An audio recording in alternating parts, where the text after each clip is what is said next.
Mursalin wa ala alihi wa ashabihi ajma'in. Amma ba'd. Yang ulun Tuhan hormati dan ulun Tuhan muliakan,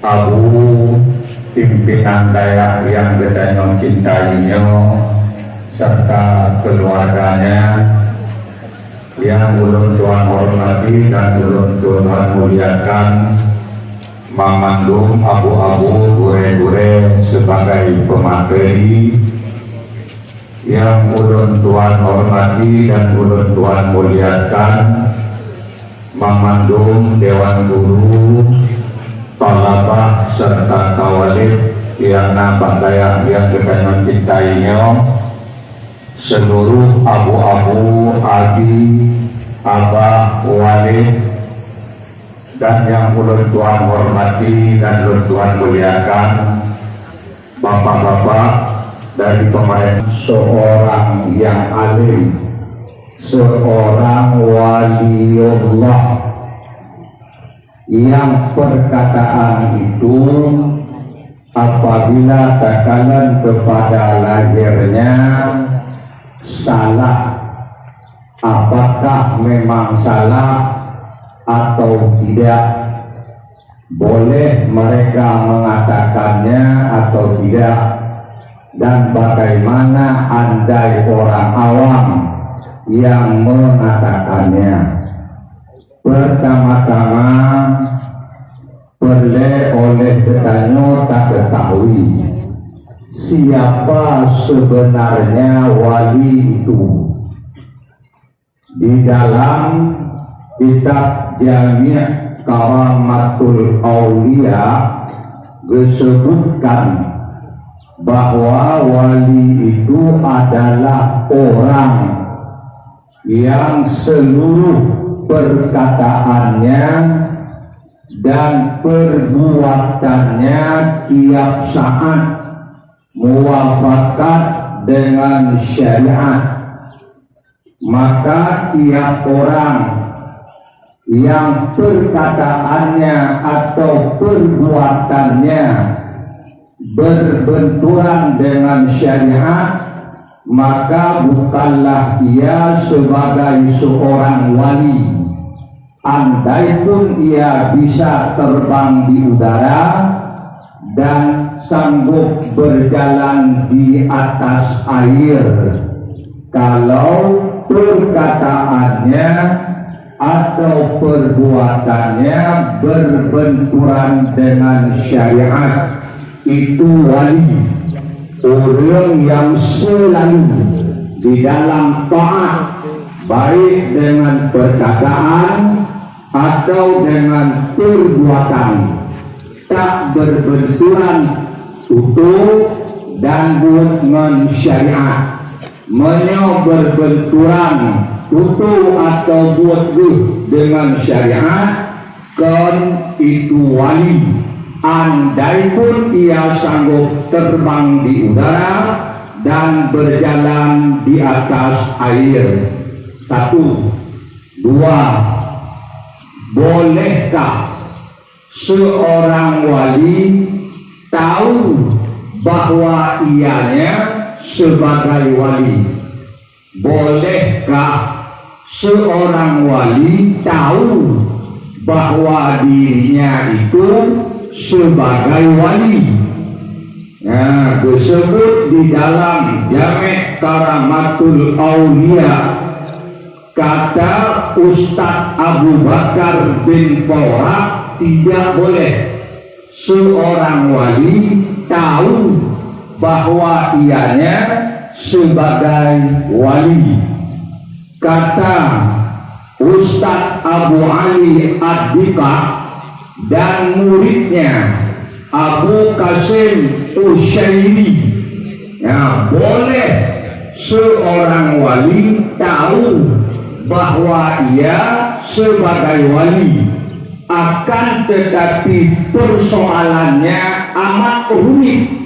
Memutuskannya itu bisa membuat bahaya besar. menjadikan dengannya bisa membawa kepada tertipu. Itu kata Ali Ad-Dita dan Imam Utsyairi. Boleh tahu seorang wali dia wali, tapi persoalannya amat sulit, persoalannya amat rumit, salah-salah tertipulah ia. Bolehkah seorang wali mendakwakan dirinya sebagai wali, menyatakan diri sebagai wali pada masyarakat? Berkata muhaqqiqin bahwa yang demikian itu tidak boleh. Sebalik nabi-nabi yang jadi rasul, karena mereka dibangkit untuk mengajak orang kepada iman, mengajak orang kepada taat. Andai ia tak melahirkan dirinya sebagai rasul, orang tidak beriman. Bila tak beriman, mereka tetap di atas kekufuran. Maka mendakwakan diri rasul, menyatakan diri rasul pada manusia bukanlah bahagian daripada nafsu, tetapi membesarkan, melahirkan kerinduan sayangnya kepada makhluk, sehingga berpindah mereka daripada kufur kepada iman, daripada maksiat kepada iman. Berbeda dengan seorang wali, karena tidak tahu siapa orangnya yang jadi wali, tidak akan jadi kufur. Mengetahuinya pun bukan bahagian dari iman, maka mendakwakan diri sebagai wali pada masyarakat itu adalah bahagian daripada nafsu. Karena demikian, wajib atas rasul membahyirkan akan mukjizatnya pada umat. Wajib di atas seorang wali menutupi karamahnya terhadap manusia. Itu pendapat muhaqqiqin. Kata sebagian ulama, boleh seorang wali yang tahu dirinya wali menyatakan diri wali pada masyarakat, andai ada arif yang menuntutnya. Kenapa seorang wali itu berbicara dengan kata-kata yang bisa, yang ditakutkan, yang berpotensi menyesatkan? Kenapa? Kenapa seorang wali itu berbicara dengan kata-kata yang berpotensi menyesatkan, seperti analhaq, sabahanu, atau yang lainnya? Ibnu Hajar Al-Haytami di dalam fatwa hadisiyah juga disebutkan di dalam syawahidul haq bahwa bagi arifin, wali-waliullah yang arifin, bagi mereka ada waktu-waktu yang ghalib menang atas mereka pada waktu tersebut. Usyuhud hak, nampak lahir Allah di dalam hati mereka dengan ilmu yang ada dan dengan nur basirah yang ada di dalam hati mereka.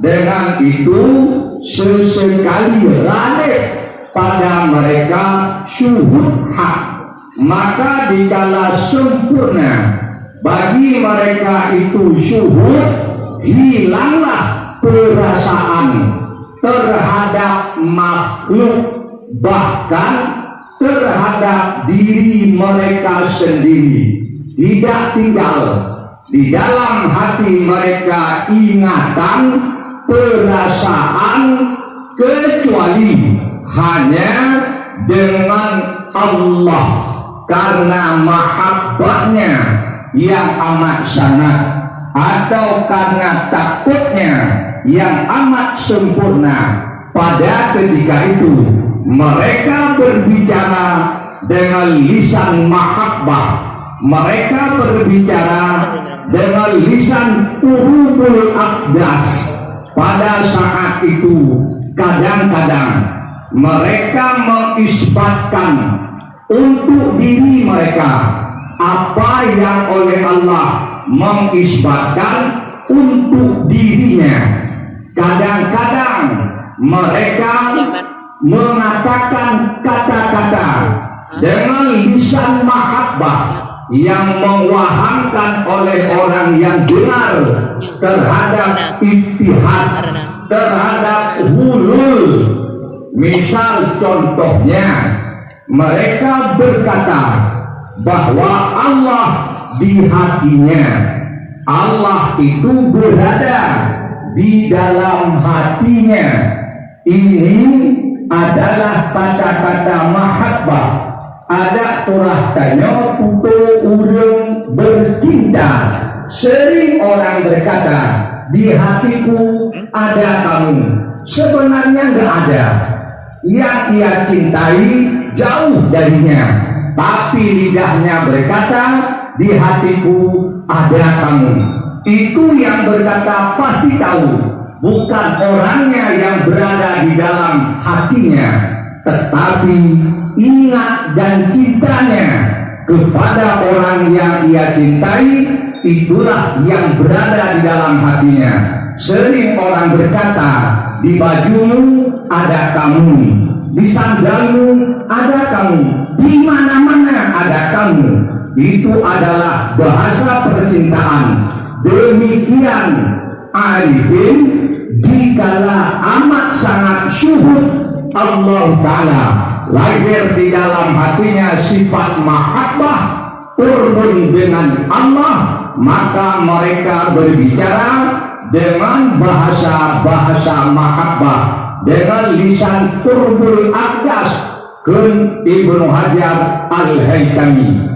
Maka apabila terjadi daripada mereka perkataan seumpama analhaq atau perkataan-perkataan yang lainnya yang berpotensi kepada sesat, andai perkataan itu keluar dari mereka di saat masih tinggal di dalam hatinya, ikhtiar, mantengna pilihan bahasa mereka, padahal sahun, kan padahal sakun, padahal masih ada pilihan, maka wajiblah perkataan itu ditakwilkan kepada yang benar, tak boleh dihukum sesat.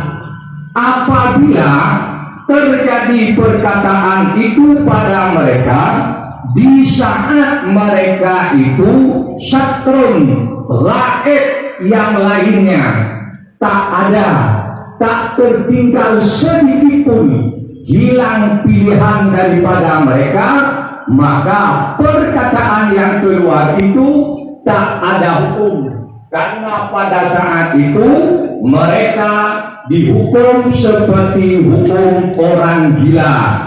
Di dalam akhir kitab Tajalliyat Ilahiyah Ibnul Arabi disebutkan apabila orang waliullah sudah sampai pada martabat sakrul waib yang lain di dalam daripada hatinya, maka pada saat itu hilanglah khitab terhadap mereka karena mereka dihukum orang gila.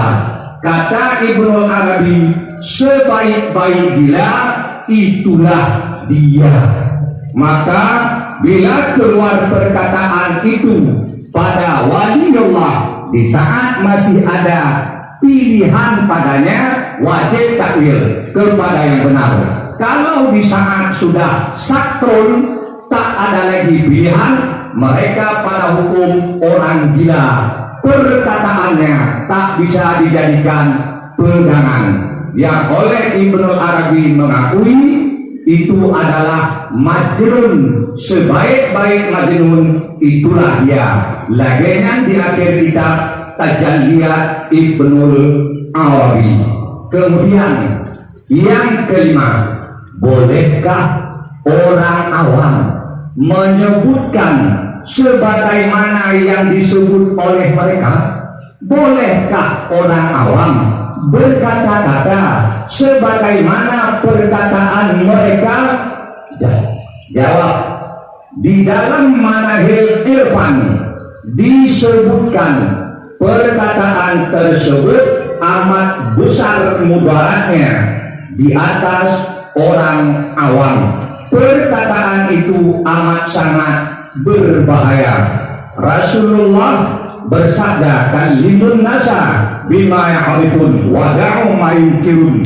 Berbicara kamu terhadap manusia apa yang mereka tahu, tinggalkan barang yang mereka tidak paham. Betulis dalam Manahil Irfan, ini larangan Rasul pada perkataan yang leudungkeun gedepu tapi leudung dengar hana itu puwa. Leudung pegah gedepu, leudung dengar hana gedepu. Gedang Rasul han gepi pegah. Bagaimana dengan perkataan yang udung pegah sendiri tan dipuwa? Nah, yang udung pegah gedepu di udung dengar tan gedepu han gepi pegah. Bagaimana dengan yang pegah sendiri dia tak tahu? Maka kesimpulan yang disebut oleh pengarang Manahil Irfan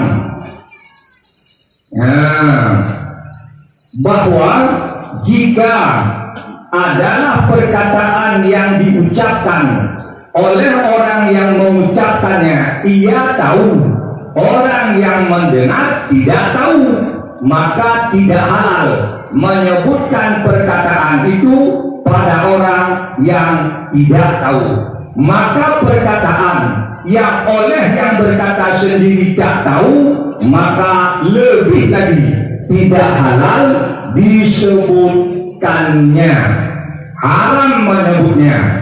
Karena demikian wajiblah melarang akan orang awam, manusia umum daripada mutolaah kitab-kitab arifin. Karena kekurangan kitab mereka, tapi kekurangan yang ada pada orang awam. Karena demikian wajib dilarang mutolaah kitab-kitab mereka seumpama tajalliyat bagi orang-orang awam, bukan karena kekurangan yang ada di dalam kitab, tetapi sebab kekurangan yang ada pada orang awam. Ibnul Arabi berkata, kami adalah kaum yang haramlah mutolaah di dalam kitab-kitab kami kecuali orang yang mengetahui dengan istilah-istilah kami. Di awal kitab Lataiful A'lam, Imam Laktani menyebutkan perkataan kami untuk kalangan kami, bukan perkataan kami untuk umum manusia.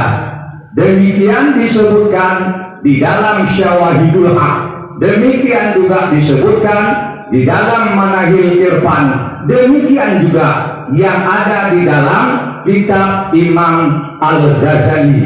Maka jangan engkau meletakkan hikmah bukan terhadap ahlinya, engkau zalim terhadap hikmah tersebut, dan jangan kau tegakkan akan hikmah itu daripada ahlinya hikmah.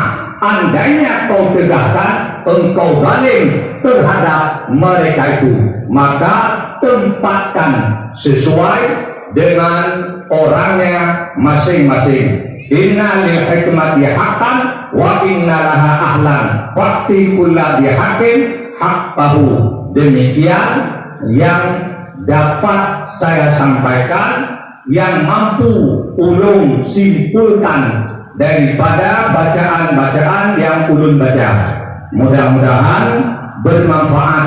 Apabila ada kesalahan, bagi tungku-tungku yang tahu di mana kesalahan, hendaknya memperbaiki. Lakinnya lebih dan kurang ulun tuan lagi. Assalamualaikum warahmatullahi wabarakatuh.